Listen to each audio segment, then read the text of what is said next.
Planning to compete in a Muay Thai competition? Are these head guards really worth it for you? Find out in a bit. Okay, what is going on, guys? This is Dylan. And this is Eli. And we're the Muay Thai Bros. So in this channel, we're gonna review the best Muay Thai gear, the best Muay Thai information, everything Muay Thai. So if this sounds like something you're interested in, please like, subscribe, and comment down below. Any other gear you want us to review, and we'll do our best to get right back at it and create a review for you. So Eli, what do we have for the people? Today we're looking at the Fairtex HG1 headguard. Competition made, very light, and made by one of the best in the business. Fairtex. Boom, boom, boom. Boom, boom, boom. Alright, so a little bit about Fairtex. I know it's a brand that we've spoken quite a lot about. One of the leading pioneers in Muay Thai. Been around the block forever. You can't really go wrong with Fairtex, you know? It's that standard quality. Of a Fairtex bad product. So how does this compare to Fairtex's high standard of products?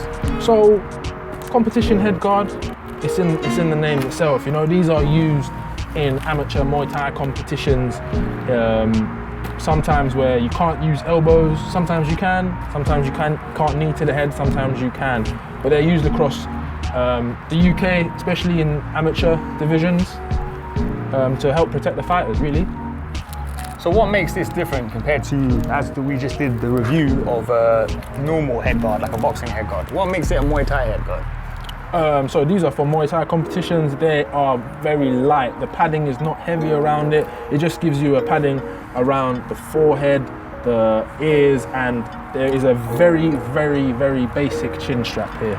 So it doesn't actually protect you as much as you would like to think. It's just really good for the ears and stopping cuts. So that's predominantly why you would wear a headguard, just to stop the cuts, lacerations. And this one is called open face. So, you know, as you some other headguards, the chin will be protected, maybe the full face like a cage, but this one is all the shots are more or less gonna get in, which is good because when you want to wear a hair guard, I've used this, and you want to be very free. You want to be, you want to be able to do your business without being feeling obscured and all, you know, like in a bird in a cage. Yeah, so this headguard itself has to be tied up. It's got a lace around it, so you can use it to tighten the straps up as much as you want. How does the price compare with what you pay for it? Right, like the quality of the product.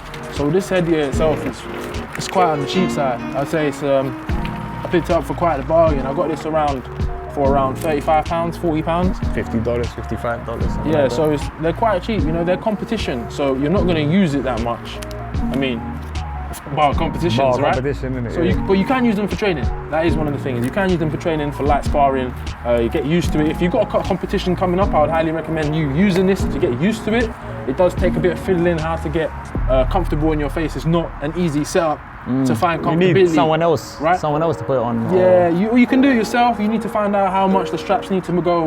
You can't really change from person to person, in and out of rounds. It's very difficult, as we found ourselves.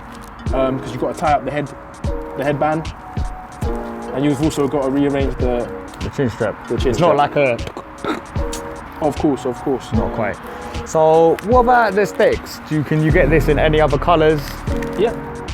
From what I know, personally, they come in a basic range, right?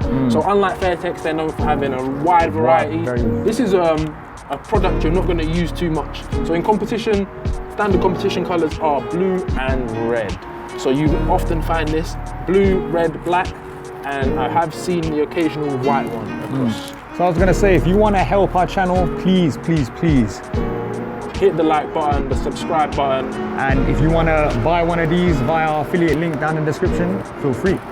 So how long would you think this would last? Because as you said, it's competition, so you're hardly going to use it all the time. Of course. Good couple years at least, no? So if you are competing in Muay Thai, you know, it's widely known that Muay Thai fighters compete quite regularly. Oh yeah, there's the difference. So you can be competing every month if you're doing interclubs. You can be competing every couple of months if you're doing in a professional scene. So you don't really know, but something like this definitely will not get used every single day in the gym if you live in the gym. You know, you spar every so often. I'd say most gyms in the UK spar once or twice a week max. Once a week. Depending on where you go and what kind of level it is and who you spar with. So if you're about to compete, like I said, I would recommend it because it does take some kind of like getting used to how to set this up to be comfortable and kind of like understanding where this fits on your face, because you know, like I said with other headgears, it adds a couple of centimeters to the edge of your face, and that's going to affect you. And the last thing you want in competition is to have miscalculated. That's what I'm saying. So one single punch by a couple of centimeters, right? At least have a couple of sparring sessions in your gym before you use it for competition, because as Eli says, you don't want to get hit by a bad straight. Just from a lack of misjudgment, right? Yeah, a couple. Obviously, our game is by centimeters. Of course. If you just don't slip a punch and you get punished for that, you're gonna feel for that, especially in competition. So make sure you get accustomed to the head guard. It's gonna probably have 50 to 60 uses a year. So something like this, it could go up to 8 or 9 years. You know, I wouldn't be surprised if it went longer. Just because you don't really use these kind of products too much. It's equipment that often gets left at home. I've not used my other head guards for in a while, right? Because the more you train, the more you realise it's about being more technical and not having to go so. But the visibility so is good because it's open face. Doesn't affect your. Of course, the peripheral is not complete.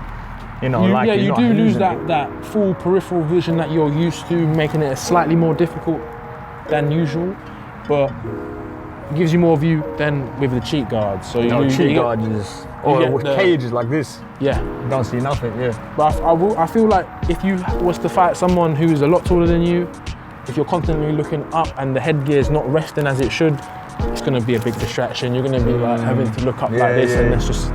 So if you're like a short sort of guy, when you're fighting someone, it's not ideal, you know. Of course. It's made from genuine leather, as most of Fairtex products.